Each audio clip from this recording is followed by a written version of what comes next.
അസ്സലാമു അലൈക്കും വറഹ്മത്തുള്ളാഹി. പ്രിയപ്പെട്ട സുഹൃത്തുക്കളെ, ഇന്നത്തെ മഗ്‌രിബോട് കൂടി നമ്മളിലേക്ക് കടന്നു വരുന്നത് മുഹറം 2-ൻ്റെ രാവാണ്. ഇന്ന് ഞാൻ നിങ്ങൾക്ക് പറഞ്ഞു തരുന്നത് മുഹറം 2-ൻ്റെ രാവിലും പകലിലുമായിട്ട് 40 വട്ടം ചൊല്ലേണ്ട ഒരു ചെറിയ ദിക്റിനെ കുറിച്ചിട്ടാണ്. ഈ ഒരു ദിക്റിൻ്റെ മഹത്വം, പ്രാധാന്യം എന്ന് പറയുന്നത്, ഈ ദിക്ർ ചൊല്ലിക്കൊണ്ട് അള്ളാഹുവിനോട് പ്രയാസങ്ങൾ നമ്മൾ പറയുകയാണെങ്കിൽ ആ പ്രയാസം അള്ളാഹു തആല നീക്കി തരുന്നതാണ്.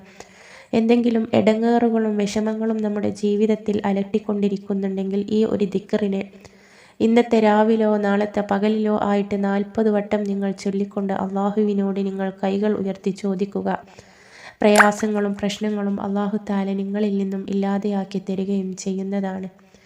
ജീവിതത്തിൽ എന്തെങ്കിലും ആഗ്രഹങ്ങൾ നമുക്ക് നടന്നു കിട്ടാനുണ്ടെങ്കിൽ ഈ ഒരു രാവിനെയും നാളത്തെ പകലിനെയും നമ്മൾ ഉപയോഗപ്പെടുത്തുക. അതും ഈ ഒരു ദിക്ർ കൊണ്ട് നമുക്ക് സാധിച്ചു കിട്ടുന്നതാണ്. ഈ ദിക്റിനെ തള്ളിക്കളയുന്നവനെ അള്ളാഹു തആല ഇഷ്ടപ്പെടുകയില്ല എന്ന് ഹദീസുകളിൽ നമുക്ക് കാണാവുന്നതാണ്.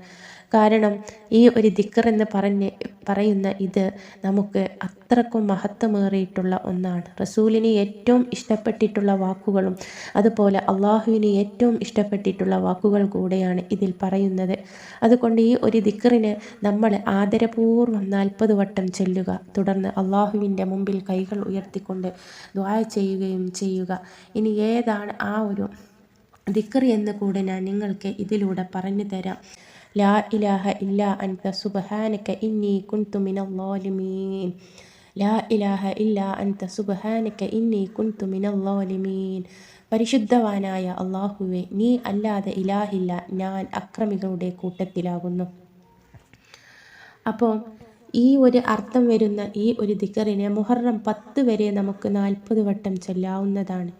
ഇൻഷാ അല്ലാഹ് ഈ ഒരു ദിക്റിനെ ചൊല്ലിക്കൊണ്ട് നമ്മൾ അള്ളാഹുവിൻ്റെ മുമ്പിൽ കൈകൾ ഉയർത്തി നമ്മുടെ ആവശ്യങ്ങളും പ്രയാസങ്ങളും റബ്ബിൻ്റെ മുമ്പിൽ ചോദിക്കുകയാണെങ്കിൽ തീർച്ചയായിട്ടും അള്ളാഹു തആല നമുക്ക് ആ ഒരു പ്രയാസത്തെ നീക്കിത്തന്ന് നമ്മുടെ ജീവിതത്തിൽ സമാധാനവും സന്തോഷവും നിലനിർത്തി തരികയും ചെയ്യുന്നതാണ്.